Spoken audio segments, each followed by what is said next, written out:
Buraya sıcaklık geliyor ya.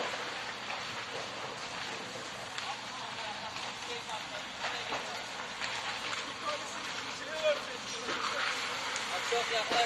Bize video traktör üstümüze gelir. Çok yaklaşmayalım inşallah. Tamam, ben itfaiye amirini aradım.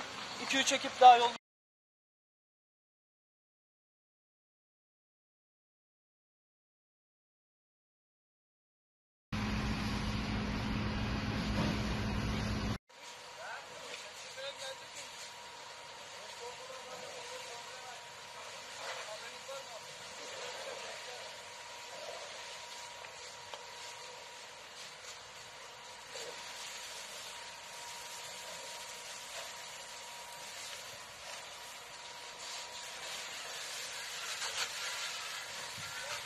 O kadar atacağım ama yanmamış.